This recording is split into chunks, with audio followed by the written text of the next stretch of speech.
the Laplace transforms of which we should keep in mind.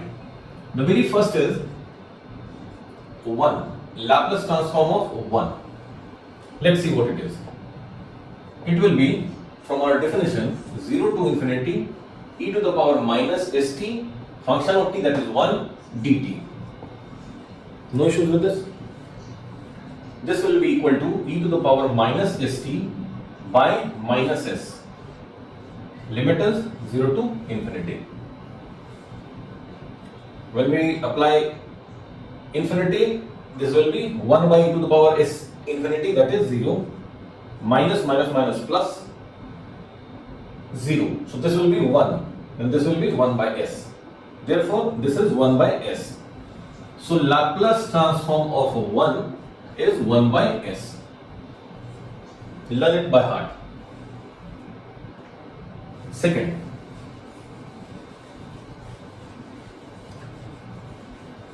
Laplace transform of t to the power n. Very simple. This is 0 to infinity e to the power minus st t to the power n dt. This is the Laplace transformation. This is how we find Laplace transformation.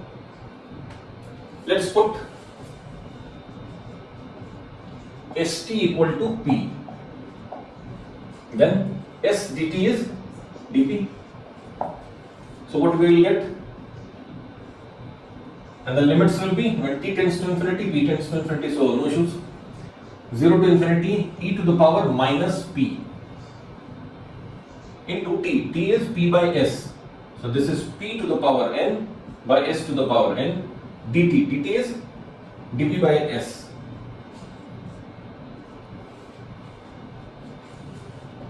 This is equal to, this is s to the power n plus 1. So we take it out, this is a constant, s equal to n plus 1. Integral 0 to infinity e to the power minus p, then is p to the power n dp.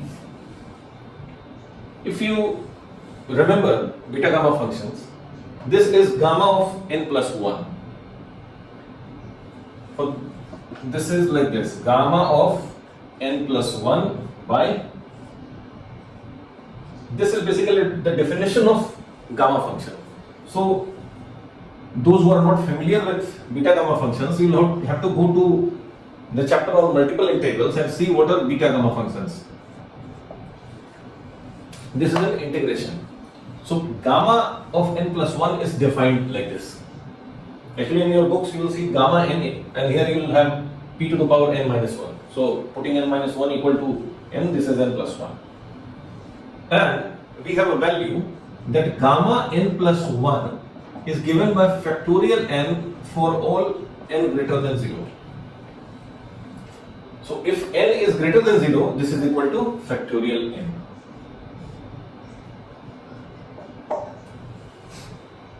This is the result. Now we have two typical cases in this, particular cases I would say. So we have two particular cases. First is Laplace transform of 1 by root t. It comes to gamma of 1 by 2 by s to the power half. This is given by root pi. These are standard values that you can find in your book. Root pi by root over s, that is root of pi by s. This is one value you should remember. You will very frequently you will find this particular function in your equations. Second is Laplace transform of root t. This comes to gamma of 3 by 2 by s to the power 3 by 2, and this is root pi by 2 s to the power 3 2. You should remember these two values. Or if you are very interested, you can go to gamma functions and find these things out. But for the time being, what I advise is just learn this by heart. Our next Laplace transform is, we have seen 1 and 2, now this is 3. Laplace transform of e to the power at. What we will do, we will start with the basic definition, 0 to infinity, e to the power minus st into the function of t, that is e to the power at dt. this is 0 to infinity e to the power minus, when we take this will be s minus a t dt. What is it? And this is e to the power minus s minus a t by minus s minus a, 0 to infinity. So the first term infinity, this will be 0. Second term minus minus plus, this will be 1. So this is 1 by s minus a. So the answer is 1 by s minus a. So Laplace transform of e to the power 8 is 1 by s minus a.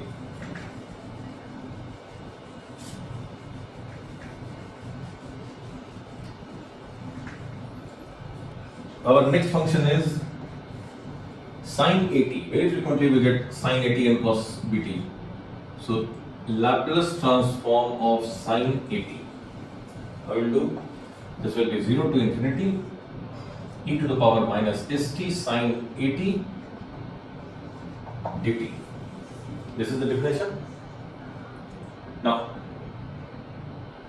we have integral of e to the power ax sine bx. This was e to the power ax by a square plus b square into a sine bx minus b cos bx. This is a standard integral.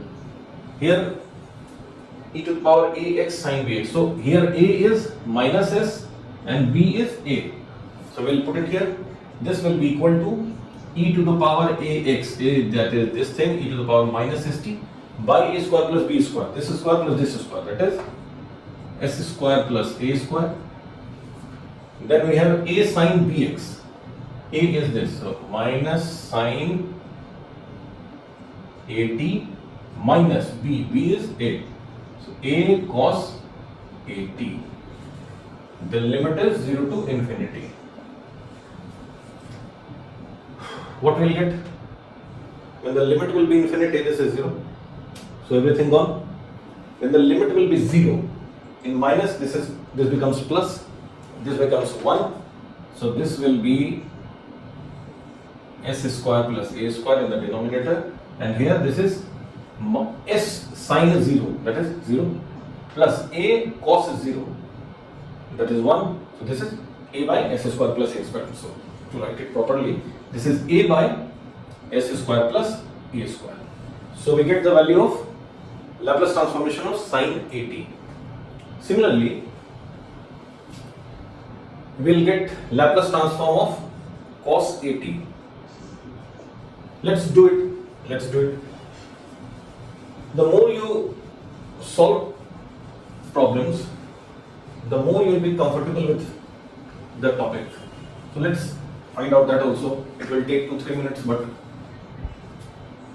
if you do this with me, you will be mastering this. So Laplace transform of cos 80, 0 to infinity e to the power minus st.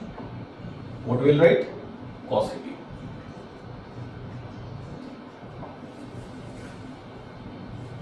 We know that integral of e to the power ax cos bx dx.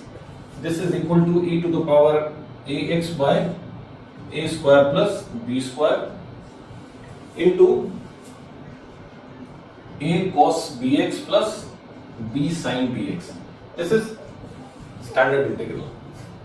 So we'll apply it here. A is minus s here and b is a.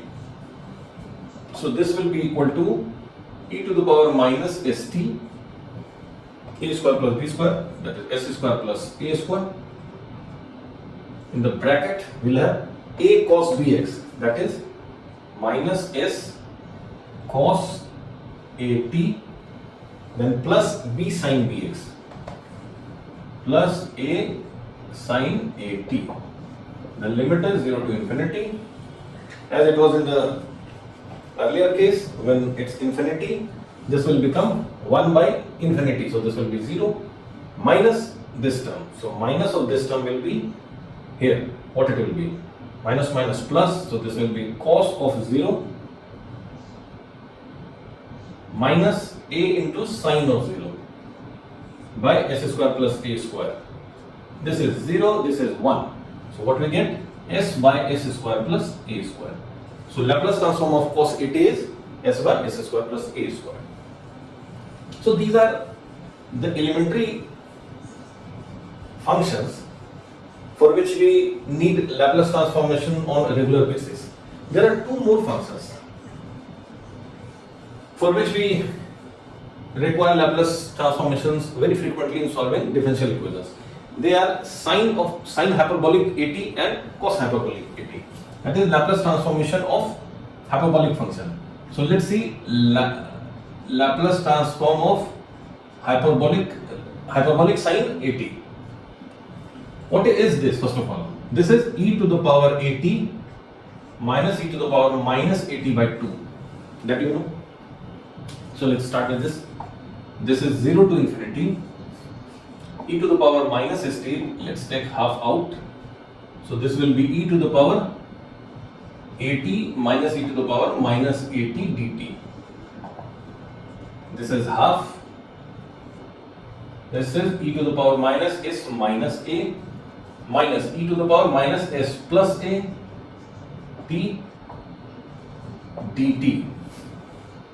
This will be half e to the power minus s minus a t by minus s minus a minus e to the power minus s plus a by s plus a minus minus plus. So this is the integral and the limits are 0 to infinity. When we put t equal to infinity, this will be 0, this will be 0. When we put t equal to 0, these two terms will be 1. So this is 1 by 1 and this is in minus, so this will be plus. That is s minus a, this will be minus 1 by s plus a. Okay, let's expand it. This will be twice of s square minus a square. This will be s plus a minus s plus a. So this is 2a, s cancels, 2a by 2. So this will be a by s square minus a square. So Laplace transform of sine hat is a by s square minus a square.